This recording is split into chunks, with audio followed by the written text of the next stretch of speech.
आज की इस वीडियो की शुरुआत करते हैं। बैंकों के प्रोविजनल डेटा सितंबर क्वार्टर के आ गए हैं। प्रोविजनल डेटा जिन बैंकों ने पेश किए हैं उनमें से बैंक निफ्टी के 3 शेयर्स हैं जिनकी चर्चा हम करेंगे, और इसमें से 2 शेयर्स ऐसे हैं जिनकी चर्चा हम निफ्टी के संदर्भ में भी कर सकते हैं। तो सबसे पहले चर्चा करते हैं निफ्टी के सबसे बड़े दिग्गज बैंकिंग स्टॉक HDFC बैंक की। HDFC बैंक के जो प्रोविजनल डेटा हैं वो पेश किए गए, और उन प्रोविजनल डेटा में क्या चीज़ खास निकल कर आई वो मैं आपके साथ चर्चा करूंगा। देखिएगा, जो प्रोविजनल डेटा है उनसे संकेत मिलता है कि क्वार्टरली रिजल्ट किस तरीके के हो सकते हैं।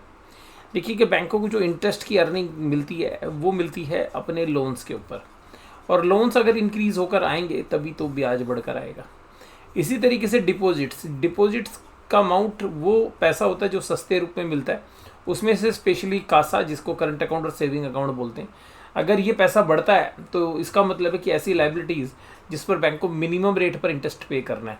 दूसरा होता है टर्म डिपॉजिट। टर्म डिपॉजिट का मतलब होता है जो आप FD करते हैं उसको बैंक टर्म डिपॉजिट के रूप में कैटेगराइज करता है, तो उसके ऊपर थोड़ा सा ज़्यादा रेट ऑफ इंटरेस्ट बैंकों को पे करना पड़ता है। अब यहाँ पर जो डेटा पेश किए गए हैं मैं उनको क्वार्टर ऑन क्वार्टर बेसिस पे देखूंगा, ईयर ऑन ईयर बेसिस पे मैं उनको कंसिडर नहीं करूंगा, क्योंकि जो पिछले क्वार्टर में जो डेटा आ चुके हैं उसका प्रॉफिट ऑलरेडी अकाउंट फॉर हो चुका है।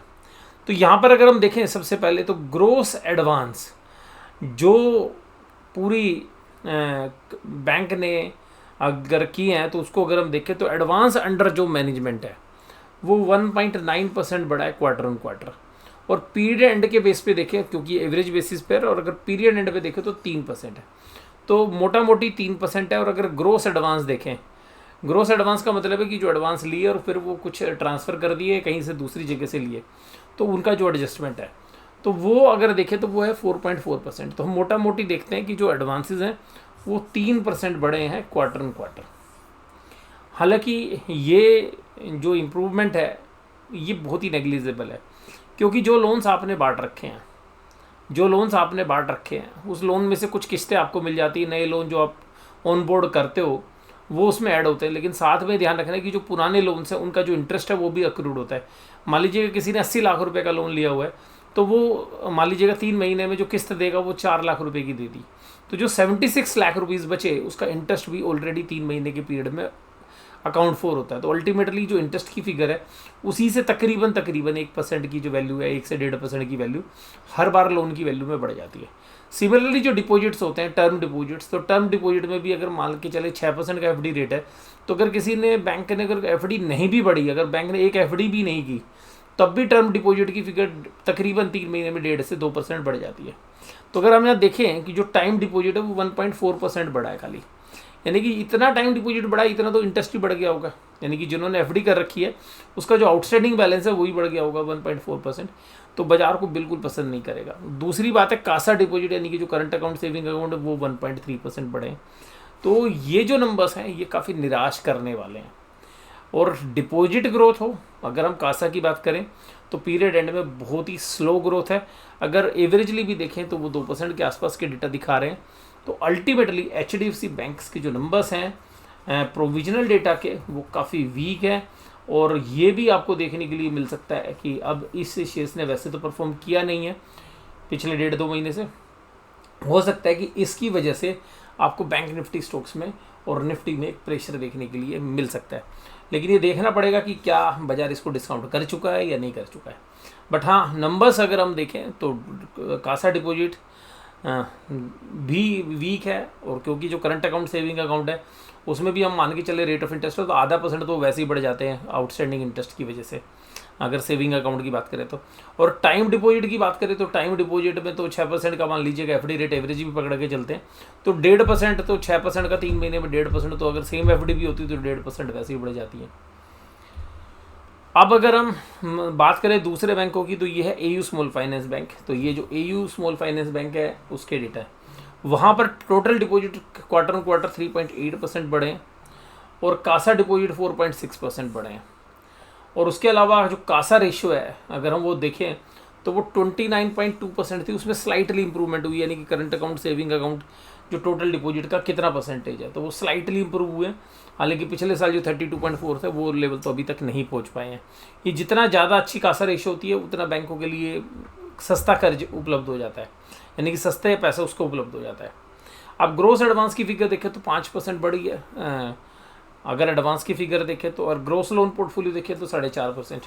हालांकि जिस पी वैल्यूशंस के ऊपर एयू स्मॉल फाइनेंस बैंक का शेयर ट्रेड करता है, मुझे लगता है कि ये भी एक तरीके से निराश करने वाला है जिन वैल्यूशंस पर एयू स्मॉल फाइनेंस बैंक का शेयर चल रहा है। अगर हम क्योंकि ये जो बैंक है ये 25 से ऊपर की पी रेशो पर ट्रेड कर रहा है और वो ये जो ग्रोथ है ये उसको जस्टिफाई नहीं करती। वहीं पर दूसरी तरफ देखें तो अगला जो बैंक है कोटक महिंद्रा बैंक, इसके जो एडवांसेज है पीरियड एंड 4% बढ़ते हुए नजर आए हैं। कासा जो है 6.7% बढ़ता हुआ पीरियड एंड है। तो अल्टीमेटली जो थोड़ा सा पॉजिटिवली सरप्राइज किया है आज की डेट में वैल्यूशन वाइज, वो कहीं ना कहीं कोटक महिंद्रा बैंक ने किया है, क्योंकि वैल्यूशंस और जो असेट्स हैं अंडर मैनेजमेंट है या जो सब्सिडरी कंपनीज हैं उनको देखते हुए ऐसा लगता है कि ठीक ठाक है। मैं इसको कोई बड़ा पॉजिटिव तो नहीं ले रहा हूँ, बट हाँ एवरेजली इसने ठीक करता हुए नजर आए हैं। ईयर ऑन ईयर परफॉर्मेंस ठीक है। तो ये जो नंबर्स हैं यहाँ से भी हमें कोई बहुत बड़ा पॉजिटिव सरप्राइज नहीं मिला है, बट हाँ मैं इसको एवरेज कहूँगा। एयू स्मॉल फाइनेंस बैंक को मैं ये कहूँगा कि है तो एवरेज, लेकिन वैल्यूशंस महंगी है तो इसलिए थोड़ा सा हमें कमज़ोर नज़र आ रहे हैं। एचडीएफसी बैंक के नंबर रियली वीक, और इसमें कोई डाउट नहीं है कि भाई एचडीएफसी बैंक जो है बड़ा बैंक हो गया तो उसको ग्रोथ करने में समस्याएं आ रही हैं।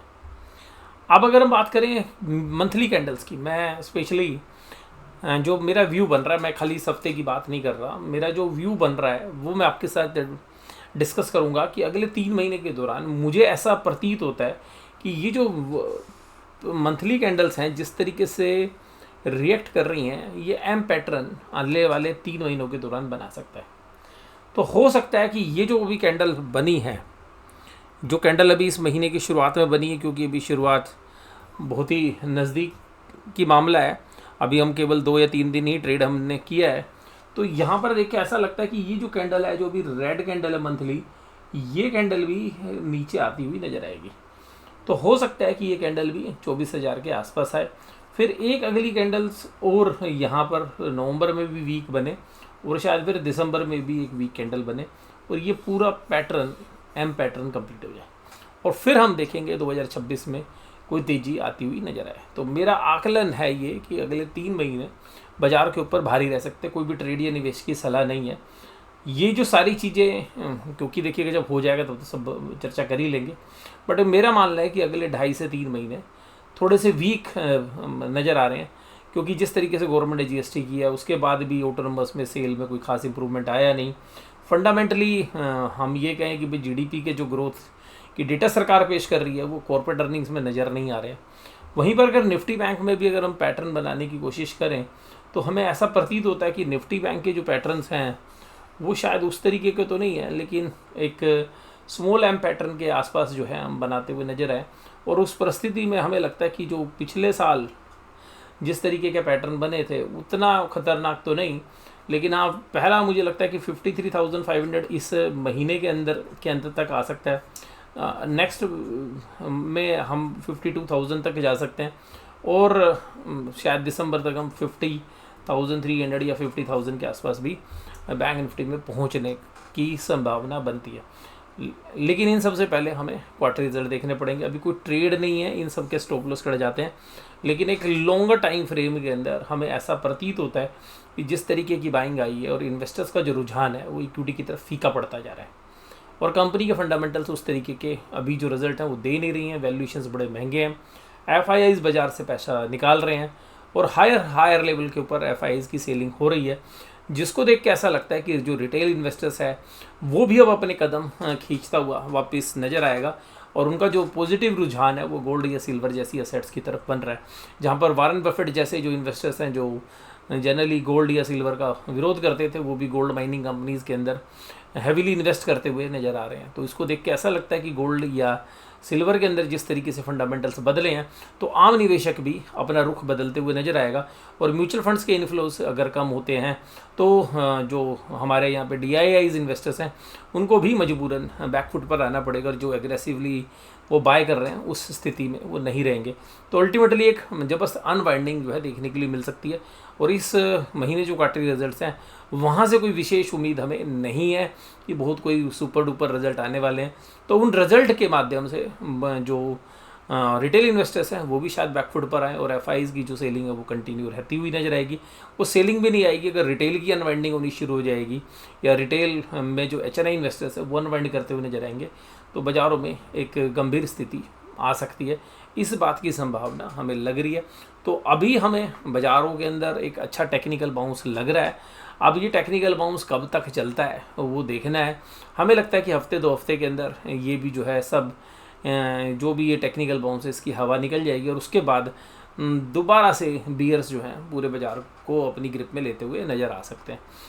हालांकि नवंबर का आधा महीना हमें लगता है कि तेज़ी वाला, और लेकिन आधे महीने में जो मंदी होगी वो शायद पूरी तेज़ी को गायब कर देगी, और फिर एक नए लो आपको हर 3 महीनों के अंदर लगता है मुझे कि अक्टूबर, नवंबर, दिसंबर 3 महीने में एक नए लोज जो है बाज़ार लगाता हुआ नज़र आएगा। यानी कि इस महीने का जो, यानी कि जो सितंबर का लो है वो शायद हम अक्टूबर में तोड़ दें, अक्टूबर में जो लो लगेगा वो शायद हम नवंबर में तोड़ दें, जो नवंबर में लो लगेगा वो शायद दिसंबर में तोड़ दें।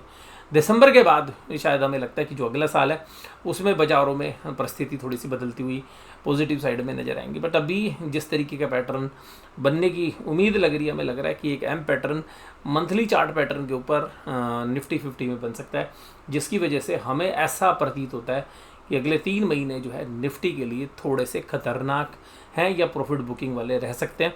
और आम निवेशकों के लिए भी जिस तरीके से गोल्ड और सिल्वर में रुझान पॉजिटिवली बढ़ता जा रहा है वो भी कहीं ना कहीं इक्विटी मार्केट के लिए एक चिंता का कारण है। आज की इस वीडियो में बस केवल इतना ही। वीडियो देखने धन्यवाद। Thank you very much.